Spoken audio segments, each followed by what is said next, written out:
बहुत समय पहले की बात है। एक गांव में एक व्यापारी रहता था। वह बहुत ही दयालु था।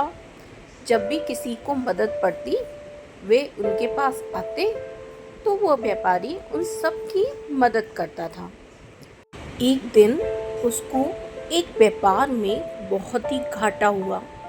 उसका सारा व्यापार नष्ट हो गया और जिसकी वजह से उसकी सारी पूंजी खत्म हो गई। जो लोग पहले उसके पास उससे मदद लेने आते थे, अब उसके पास कोई भी ना आता। बेचारा सोच में पड़ गया।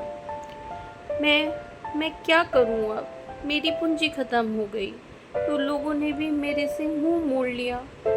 यह सोचता सोचता वह सो गया। उसको सपने में एक पंडित दिखाई दिया। हे मनुष्य, कल मैं तुम्हारे घर पे आऊँगा और तुम्हें बस एक काम करना होगा।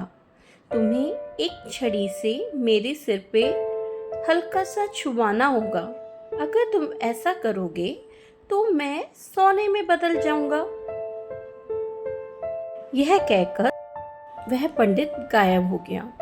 अगली सुबह जब व्यापारी उठा तो उसको वह सपना याद था। वह सोच में पड़ गया, क्या आज कोई आएगा? तभी दरवाजे पे खटखट हुई। पत्नी ने जब दरवाजा खोला तो बाहर नाई खड़ा था। नाई आया और उसने व्यापारी के बाल काटना शुरू किए। तभी दरवाजे पे दोबारा से खटखट हुई। अब कौन है? यह वो व्यापारी सोच रहा था। नाई ने जाके दरवाजा खोला और दरवाजे पे सच में एक पंडित खड़ा था।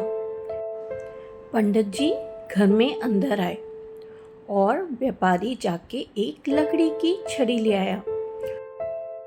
वो सपने को सच होते हुए देखना चाहता था, इसलिए उसने उस छड़ी को पंडित के सिर के ऊपर छुपाया।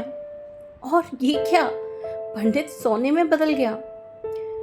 उस व्यापारी ने उस सोने में से थोड़ा सा हिस्सा नाई को भी दिया।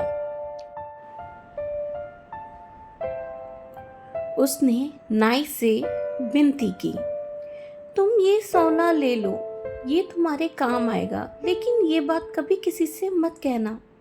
नाई ने भी हाँ में सिर हिलाया और वहां से चला गया।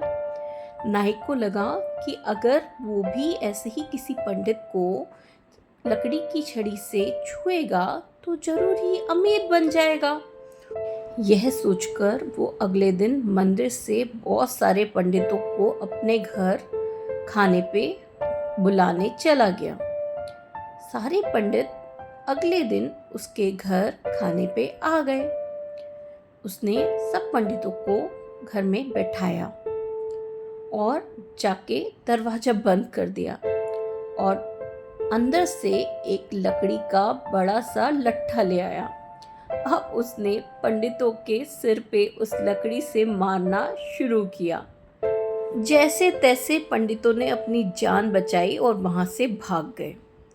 पंडित सीधे राजा के महल पहुंचे। राजा के महल पहुंच के उन्होंने सारी बात बता दी। राजा ने नाई को बुलवाया। अभी अभी इसी वक्त उस नाई को मेरे सामने लेके आओ। चलो, तुम्हें राजा ने बुलाया है। क्यों क्यों, मैंने क्या किया है?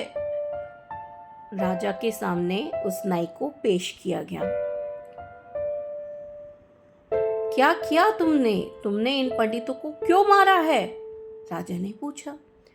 नाई ने राजा को पूरी बात बता दी। राजा के आदेश से व्यापारी को बुलाया गया। जब व्यापारी आया तो उसने उसके सपने की पूरी कहानी राजा को विस्तार में समझाई और बताया किस तरीके से नाई वहां उसी समय उसके साथ था। ये सब सुन के राजा बहुत ही हैरान हुए। राजा समझ चुके थे कि कैसे नाई लालच में पड़ गया। राजा ने नाई को पकड़ के जेल में डालने की सजा सुनाई। Thank you.